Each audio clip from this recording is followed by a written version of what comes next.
Um, I want to talk about kind of a paradox of being an adult with avoidant personality disorder. Um,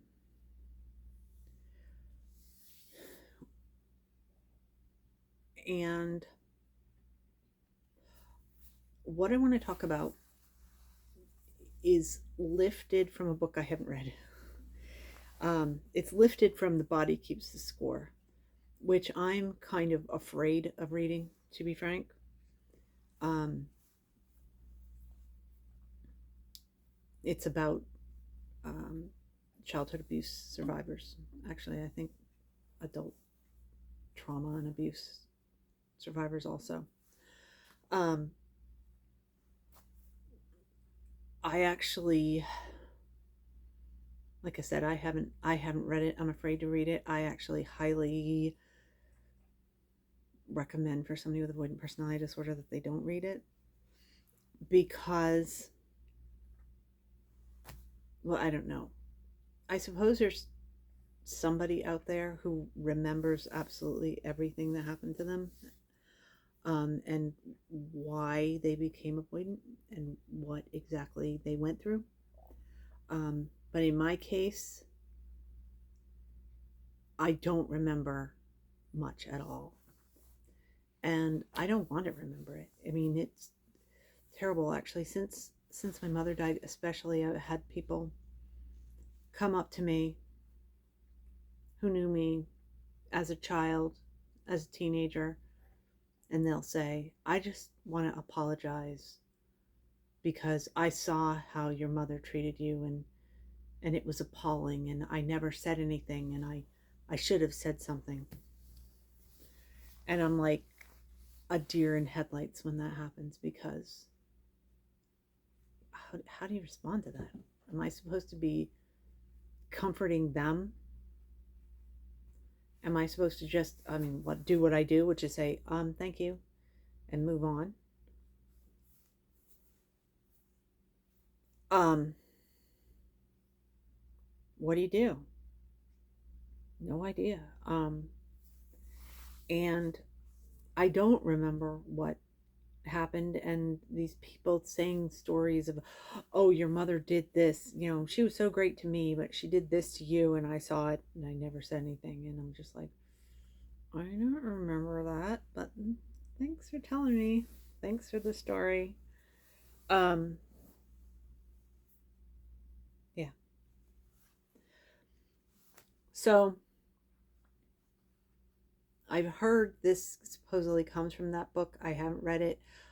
If you remember everything and you want to go through it and you want to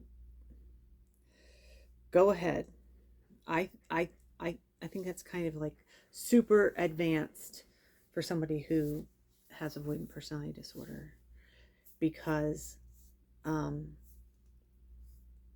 you had to have a trigger that was pretty bad in order to have avoidant personality disorder. But now that I've given this massive sort of disclaimer,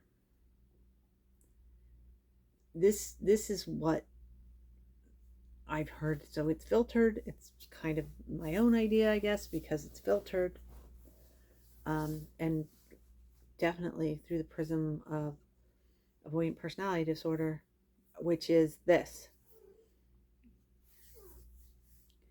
as an adult, what we've been told, or what we tell ourselves, which is even worse and probably more effective, is that we should get over it and get past it. Well, I made an entire video. I'm sure you can find it. Thanks, Lily. Go ahead and make some wreck. Anyway, about how horrible that word should is.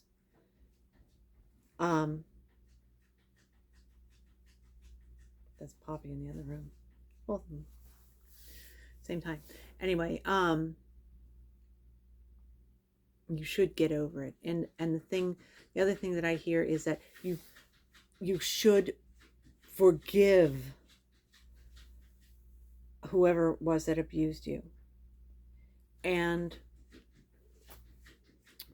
thing is this, okay, right, it's supposed to release you when you forgive somebody, but how do you forgive somebody who damaged you and abused you to the point that's completely altered your entire life? This is not, I'm going to forgive you for, you know, kissing my boyfriend at the park or something like this. This is not, I'm going to forgive you because you did something that caused me to break my leg, which I've healed from. And every once in a while it rains and I can feel it, but I have this terrible memory. This isn't that sort of thing that you can just forgive. And the thing I hear is, oh, well, my parents did the best that they knew how at the time. I call bullshit. Now, it took me until both my parents died before I could actually say it was abuse. And it still feels weird, to say the least. And it feels ungrateful. And it feels wrong. I mean, because yes, my father was exceptionally good at hitting without leaving bruises because he didn't want anybody to ask about them. You know, and my mother was, her favorite thing, she was so proud of herself. I don't know if she actually invented this or if she just thought it was the best tip ever, was if some kid, including the ones she babysat, was acting out, she would just wind her hands through their hair. You know, me and my sister always had to have long hair on purpose for this exact reason. I have actually cut my hair short before, but not now. Anyway, because she would wind her hands through your hair, and if you squirmed or moved or did anything, well, she wasn't pulling your hair, you were pulling it yourself. I mean, this is the type of crap that we dealt with all the time, right? And I'm really sorry if this is triggering terrible things and making you feel bad. There's a point, I swear to God, there's a point, and it's not just trauma dumping. The point is, that's not the type of thing that you can, you know, I mean, if it was done once and somebody did you wrong, and then you're like so angry at them, and then you just forgive them and you know you can release it. That does not happen in the case of people with avoidant personality disorder. And this is where the idea that from that book comes from, that I'm stealing. Because there's number one. As an adult, you don't have to forgive your parents or whoever it was that triggered you. You don't have to, and it's not something you have to do to free yourself and make yourself feel better. You're not going to feel better if you do that. If you can do that and you can give them grace, okay, whatever, but it's not going to change you if you do that. Like they say, oh, forgive somebody and then you won't have the poison in you anymore. You know what? If you have avoidant personality disorder, that means that they have changed your personality.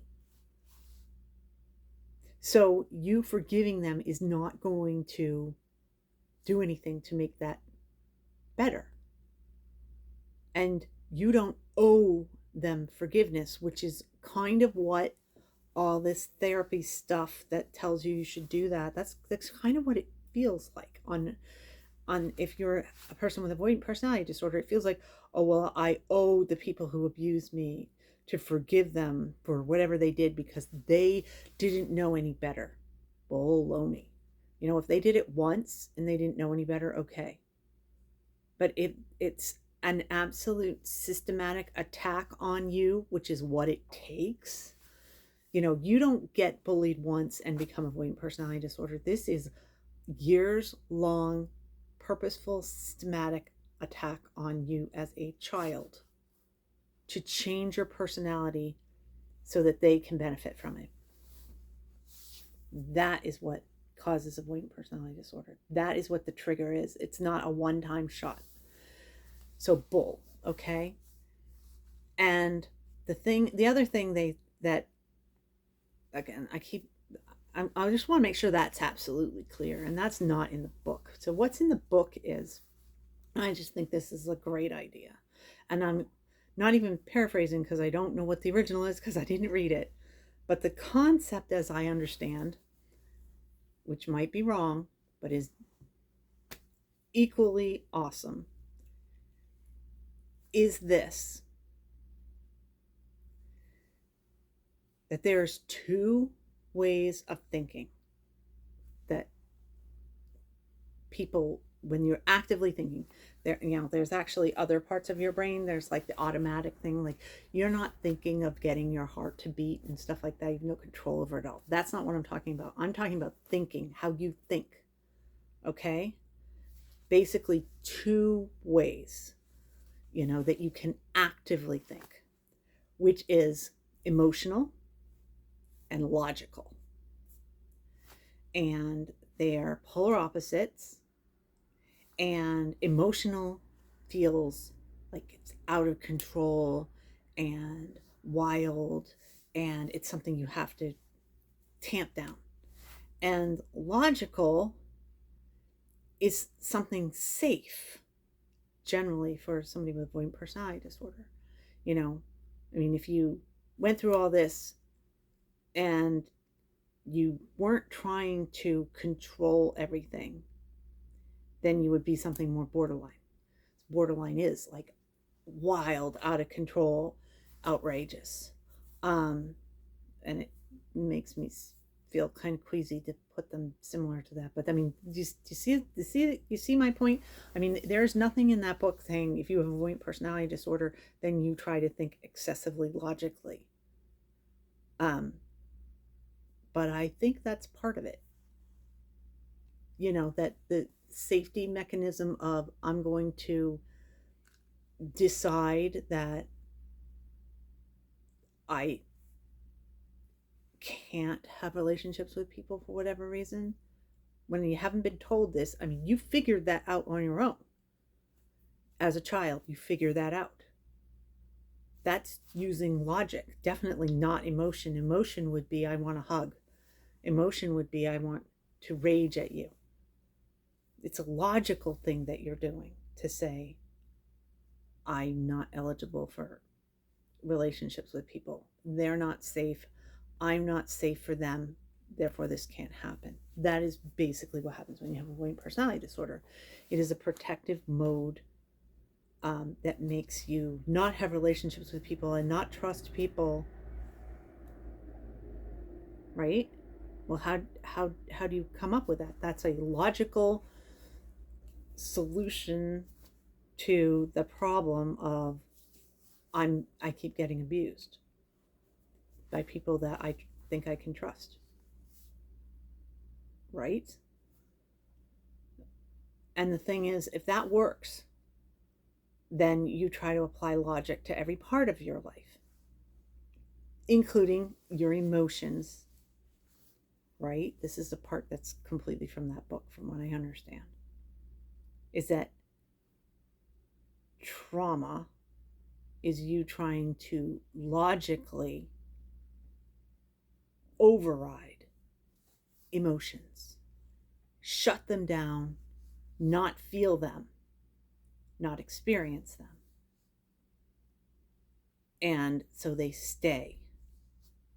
They don't, not feeling them doesn't make them go away. It makes them go into stasis, and they're there, and they're still in the background, taking up your energy and making you be anxious and triggered all the time.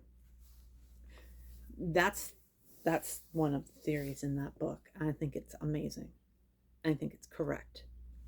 As adults, people with avoidant personality disorder have been trained not to feel these emotions, especially, I mean, trained as in gaslit and also emotionally and physically abused into believing that they have no right to actual real emotions that make sense in every logical way.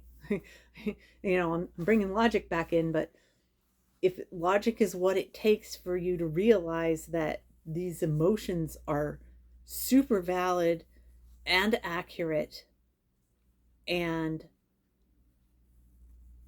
as an adult, you probably still have them, should have them. Therapy is so scary. It's to go through the emotions, and I'm not saying just relive the emotions, but at least acknowledge that you have the right to have them. That if you are pissed at whoever it was that set you up, you don't need to forgive them. And you have the right to be mad. And it's valid. And it's real. And that is not a childish thing to be mad at a person that basically messed up your whole life. Even if that wasn't all that they did. Maybe they did something great and wonderful also, which is also terribly confusing. I mean, if you had food on the table every day, then is that abuse? Do you know how it took until both my parents were dead before I could say, yeah, I had food, unless I was quote unquote bad and had to go to bed without dinner, which was common actually punishment at the time. You know, other than that, I had food. I had a bed to stay in. I mean, yeah, I got stuck in the basement after we had a flood and lived for 2 years in literal mold. But yeah, I had a bedroom that was not heated, and I literally had icicles on my ceiling inside my bedroom. But I had a bed and I had blankets. I could make myself warm. I mean, this is the logic. This is the logic that I would go through to not be able to call it abuse, to not be angry at them, to not be sad that I went through that, to not feel like I don't have a right and I'm not justified. As an adult, I'm supposed to, oh, they, you know, they were now any excuse. First, oh, well, they're old. Oh, well, they were so young when they had me. I mean, my mother was exactly, I think she was 6 months different age from me when she had me. Oh, they had every excuse I've heard 100 times from them, that they were justified in behaving the way they did. And oh, my mother was so afraid of being alone. And that's why she did that to me, because she wanted me to be under her thumb forever, because I'd be with her forever. You know what happens when you don't allow yourself to acknowledge those emotions? You recreate the same relationship later. And it's self-fulfilling prophecy. It really is. That you will end up with somebody treating you the same way your parents or who was your abuser treated you. Usually it's the parents. Be real. Even if you think about it, even if you also were bullied in school or something like that, wasn't it your parents? Didn't they have something to do with it? I mean, unless you didn't have parents. Didn't they allow it? Didn't they ignore it if it was your siblings that were like the trigger? And I'm not trying to say, oh yeah, go be bullied. Oops. Sorry. Don't go bullying. I'm not telling you to go bully your parents. I'm telling you to be honest with yourself, because you've been trained to gaslight yourself. And you've been trained that those emotions were not valid. You were not allowed to have them, and you were never going to have them. And because of that, they're still with you. They're poisoning everything still. Now, I don't know if there's a way of getting it out of your system and then having a different life? I don't know. But I do know that you're not responsible for the people who abused you in any way, shape, or form. As an adult, you don't need to forgive them. As an adult, you don't need to get over being angry. You don't need to get over being scared. You don't need to get over being sad. That's not your responsibility. Okay? And you definitely don't need to recreate that same relationship because that's what happens. That's what happens when you're not allowed to feel your emotions and when you're not allowed to acknowledge that they exist and are gaslit and told no. What you're thinking, what you're feeling, it's not real. When that happens to you, I mean, and you'll do something to protect yourself from the emotions that are still inside and still bubbling through your system, you know? And if think of your parents or somebody and you're like, God, I was so mad about them for doing that. And you're like, no, you're not going to think that. It doesn't go away. This is what DBT trains you, is to have these thoughts and these emotions and feel them, experience them, and let them go through you. You don't need to dwell on them. You don't need to hold on to them and stay there. But acknowledge, yeah, I really feel like that. Because guess what? That's the truth. My sister had the same environment, sort of, except she was the golden child and I was the scapegoat because that's how it is. Guess what? She turned into an alcoholic. She, on paper, had it better. She didn't have it better. She had it different. So,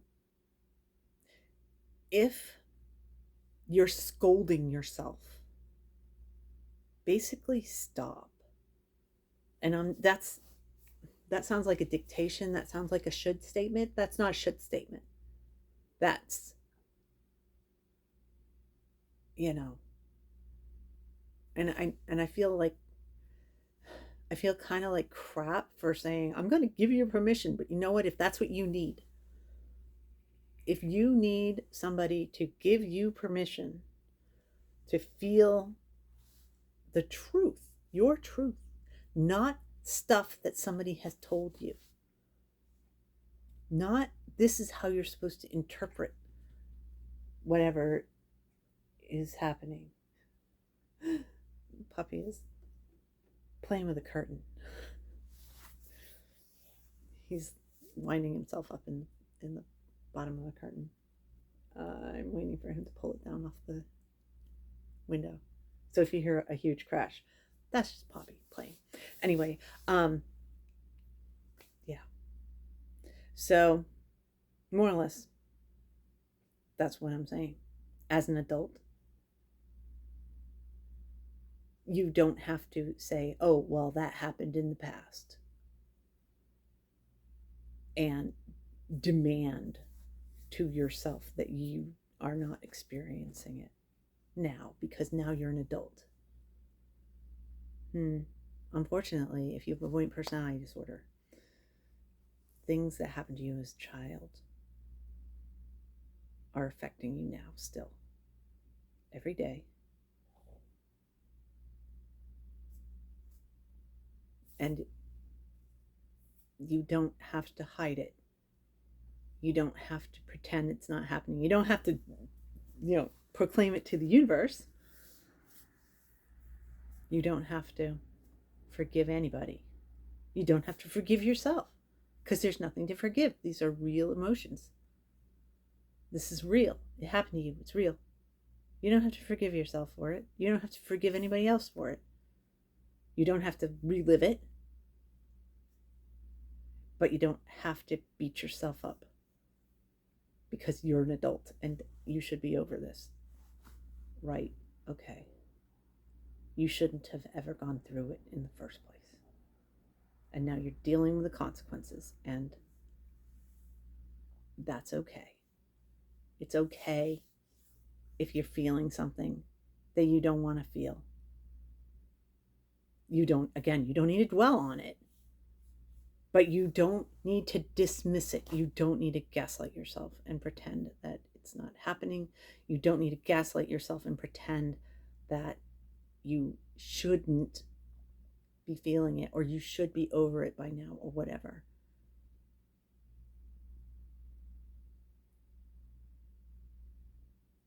More or less, that's what I wanted to say. And I feel bad because, well, except Poppy being silly, usually I try to like say something nice at the end of one of these videos. I don't know, maybe I just said the best thing that you've heard ever. And and maybe therapists try to say it to you all the time, but they can't, they're just like, oh yeah. They can't give you the details of sort of why as an avoidant person. Anyway, I'm going to shut up before I screw this entire thing up and then want to not post it because I've screwed up the end.